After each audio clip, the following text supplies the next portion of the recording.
Radio Sucesos 101.7 FM presenta su noticiero Sucesos con Milton Pérez y Verónica Larrea. Un periodismo libre para una democracia plena. Los hechos y las opiniones de los sucesos que marcan nuestro tiempo.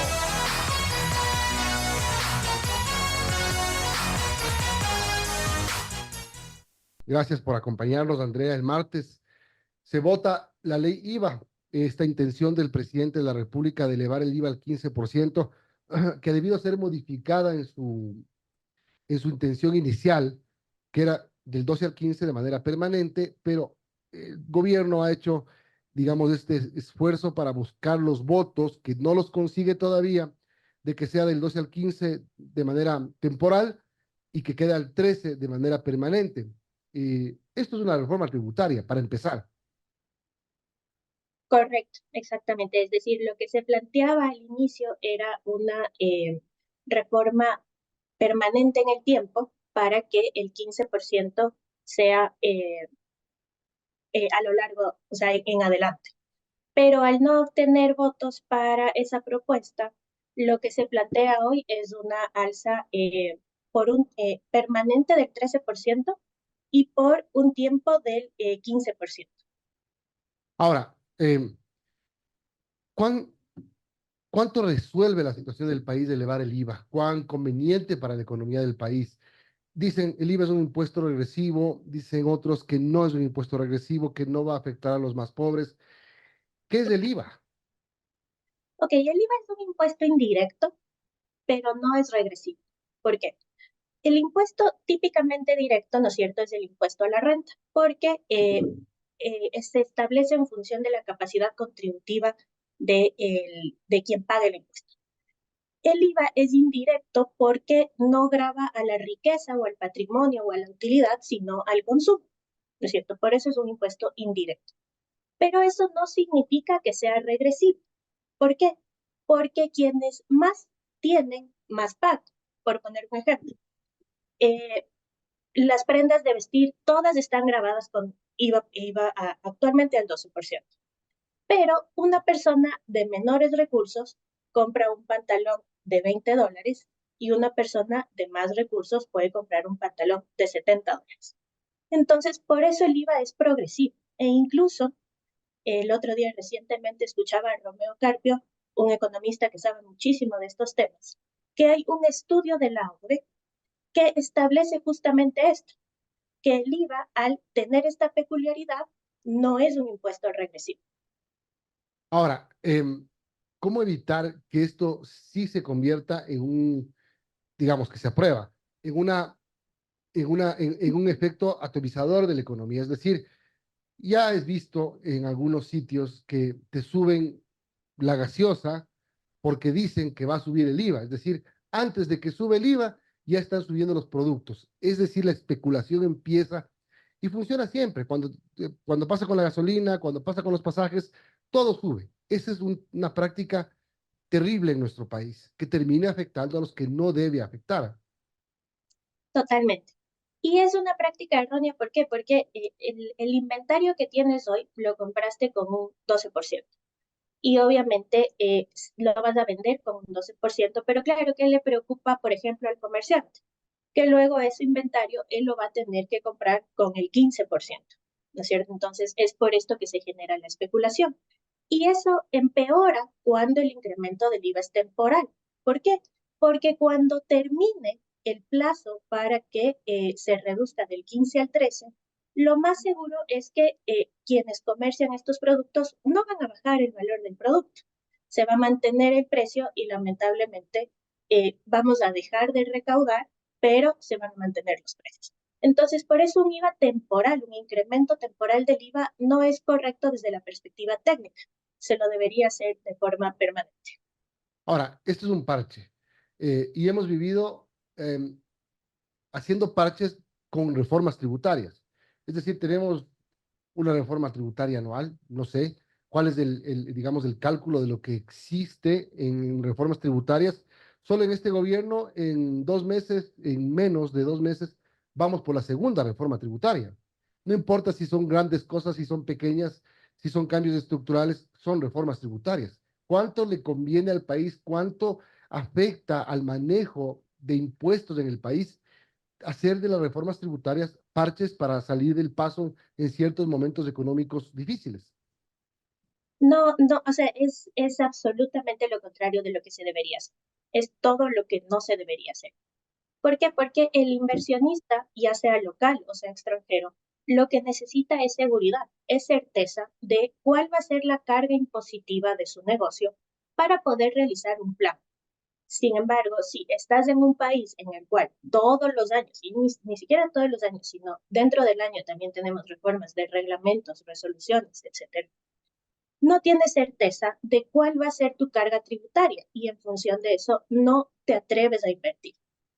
Este tema del incremento del IVA es una reforma absolutamente necesaria.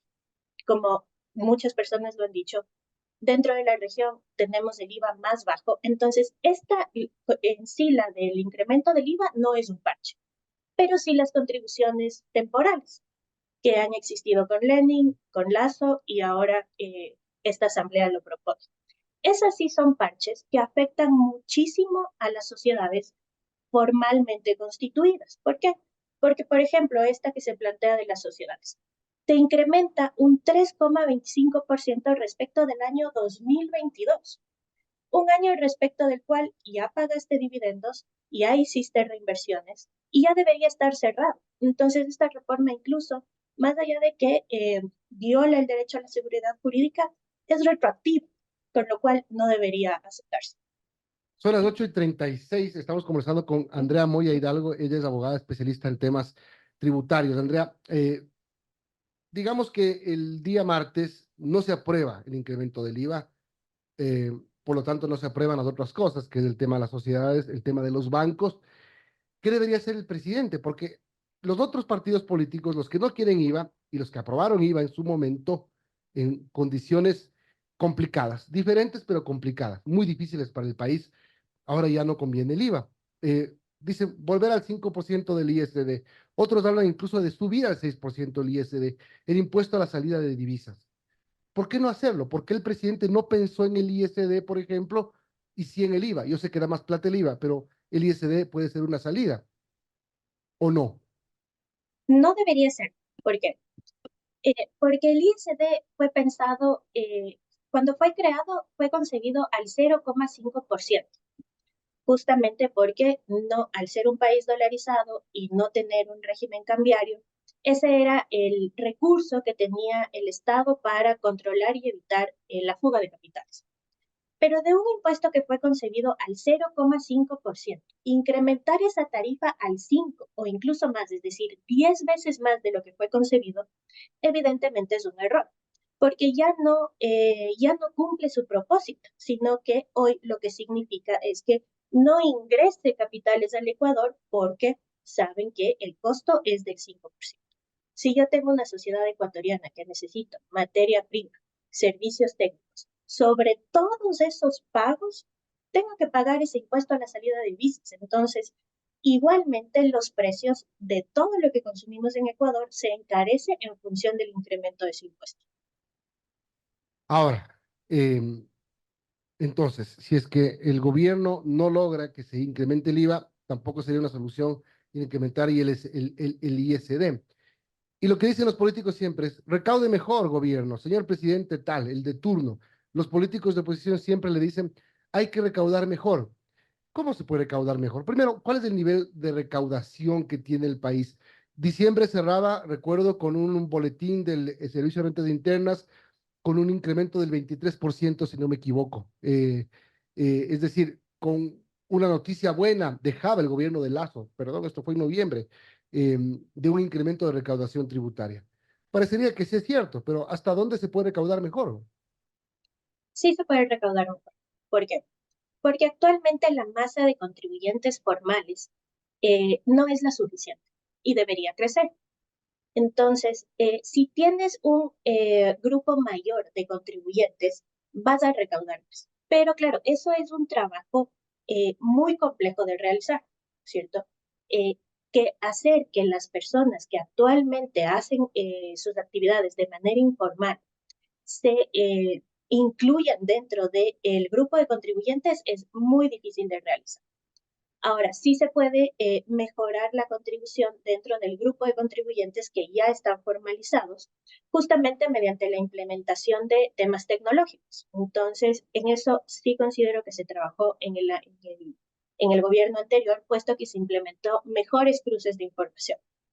A veces igual esos cruces de información llegan a circunstancias erróneas, pero es lo que se debe hacer, implementar temas tecnológicos, respecto de los cuales el SRI actualmente no tiene el presupuesto para hacerlo. Entonces, claro, la salida fácil de todos los gobiernos es incrementar los impuestos que afectan solamente a aquellos que están formalizados. Llegó un tema final, Andrea. Estamos en el tema de la, el tema de los gastos personales para el impuesto de este año. Eh, Mucha gente desconoce este tema, mucha gente al desconocer no se beneficia de las cosas que además cambió este régimen impositivo creado por el presidente Daniel Noboa. Sí, correcto. Es decir, esto pasamos de los gastos personales a la reducción por cargas personales en plazo. Y a medio año 2023 se lo volvió a cambiar. Entonces, obviamente, ha generado confusión en la ciudadanía y lo que se debe tomar en cuenta es que hoy se tiene una rebaja por gastos personales en función del número de cargas de la persona. Entonces, depende de si tengo 0 cargas, a si tengo 1, 2, 3 en adelante, puedo tener un mayor valor de rebaja de gastos personales. Y para ese efecto, tengo que cumplir con la presentación de mi anexo de gastos personales, como lo hemos hecho todos los años, en el cual detallamos los gastos de alimentación, comida, vivienda, etcétera. Y en función de eso, puedo aprovechar esa reducción en mi pago de impuesto a la hora. Bien, gracias por acompañarnos y por contarnos este último tema que es muy útil para la ciudadanía. Ellos tienen que meterse en la página web del sri.gov.es, buscar el tema de anexos de gastos personales, ¿verdad? Exactamente. Y ahí se registra la persona que es tu carga familiar y se registran los gastos personales. Y en función de eso vas a poder registrar esa rebaja en tu declaración de impuesto a la renta. Muchas gracias, Andrea. Andrea Moya es abogada especialista en temas tributarios. Hemos hablado sobre el IVA, sobre la posibilidad de que sea el ISD, que no es una opción, y el tema de mejor recaudación y los gastos personales de este año. Buenos días, Andrea. Gracias. Encantada, hasta luego. Vamos a una pausa y vamos a hablar después con Francisco Jiménez, ex ministro de Gobierno, quien estuvo en la mesa de diálogo con el sector indígena. Eh, Ahí se determinó un mecanismo de focalización del subsidio a los combustibles. ¿Es aplicable o no en este momento, en este gobierno? Bueno, se lo preguntamos enseguida.